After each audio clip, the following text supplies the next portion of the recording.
I'm rolling in the big dough because I just got deposited $4.68 from Spotify. So now I could get like half of a meal, like some Chipotle or something. It's looking good. So with that depressing news out of the way, we have to get started on day 109. And for day 109, I've kind of just been sitting here and I'm like, I could talk about music and I could teach and talk about all these things. But today, I really feel like shooting the breeze. And I say that because some news fell into my lap about Spotify implementing that they won't pay until you hit 1,000 streams, which is something I talked about in another video. Roll the clip. Want to, but I looked it up, and as of January 2024, that is the new rule. So if you do not make 1,000 streams in the past 12 months, you will not get paid. Mind you, you already get paid very little because $50 per 10,000 streams is pretty low. So they literally are shaving off cents to the dollar. I will say I have some thoughts on the Spotify discourse and making money off of music.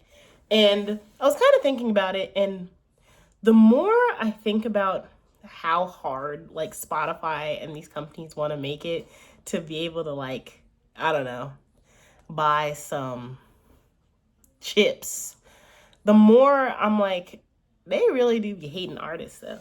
I don't know what it is, but they don't really be liking artists. Struggles of being an artist are so real, and it might be easier now, but like to find an audience and stuff with social media versus the time that like my dad was making music or my granddad, and they had to like pass out tapes and like vinyls and CDs. But like the more I think about it, the more it's kind of funny, but not funny. It can be sad, but for me, it's like funny because you can get payment on Bandcamp, right? Like someone buys your song, you're like, oh, amazing. And then they buy it for $1. Okay.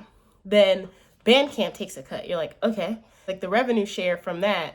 Then PayPal takes a cut from it going to your PayPal account. So you end up with like 60 cents. And you're like, I see. Same with like Spotify or anything else. Like you think you're going to get a certain amount and then it gets like cut. And I'm sure that there's some discourse there for money and all that stuff. It's somewhere in there. But frankly, I don't have the mental willpower to jump through all of those hoops. The main thing is that many people have been talking about Spotify not paying out artists who get like, less than 1,000 streams, because they say you have to get more than 1,000 streams, and like I think like 84% of artists don't get 1,000 streams on Spotify. So those like little cents, those dimes, those literal quarters, they're taking away from artists. Hold on. This less than 1,000 streams is this. Spotify is trying to take this away. Like, dude, what can I get with a quarter?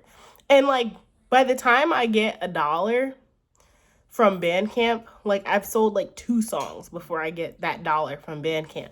So you really don't get like anything from it unless it's in high volume or you're selling merch or like physical media. And I'm almost thinking it's kind of ironic because I think they want, like, the world is going to like shift back to physical media for a little bit because people want to own their songs. They don't want songs to come off the internet and they can't find them anymore. And I think there's going to be a movement of like having CDs and stuff, which would be sick, by the way. I don't know why, but it just is so entertaining to me to think like one of the other Gen Zers just like pulls out a freaking CD from like Skrillex or something and like puts it in. And I'm sure Skrillex has CDs too from like way back when, but I'm talking about like now. I think that would be so interesting if we kind of took a step back into physical media, because sometimes analog is just nice. I have this like worry that everything that I have in the cloud one day could just like poof. A cloud program or something could like stop existing, and then that's my storage and that's it. And it's part of the reason why in IT we have like tape backups of everything, because you can still go back to the tapes at the end of the day. If your server dropped or like you lost your cloud storage, you would have the tapes and you could go back and get that. Even some places do like paper trails and like save paper for like their tech stuff. It's very much a real thing. And like you can go and find an artist and find their music and it's not there. And you're like, oh, that sucks. Like I wanted to like listen to that. So I think there might be a push towards that, especially with Spotify taking this from 84% of their artists. Legit, there's some people they're taking money away from who don't even have like 100 monthly listeners. And I'm not shitting on someone who doesn't have 100 monthly listeners, but I'm also saying the amount of money that they could give out for that is so minuscule compared to how much money they're actually gathering from all these people being on this platform, paying to be on the platform. So the fact that they're so willing to snatch a quarter out of an artist's pocket just really like digs into my soul.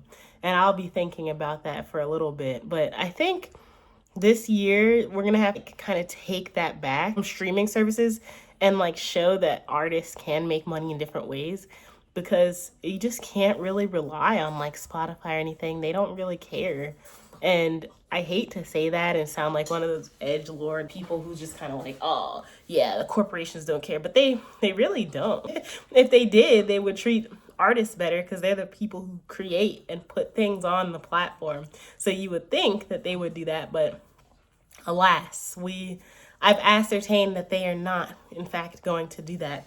They want to cater to big labels and big artists. So the smaller artists has to fend for themselves, which seems to be a pattern in the world.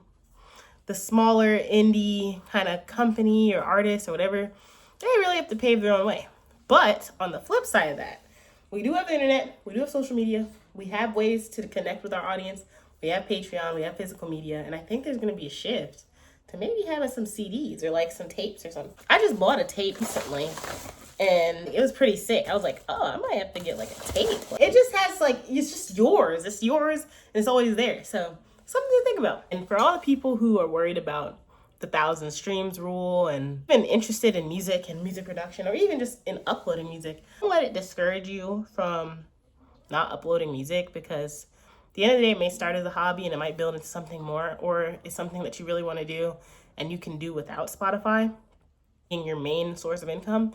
But it's just something to consider. That's what I would say. But for that, I'll see you tomorrow.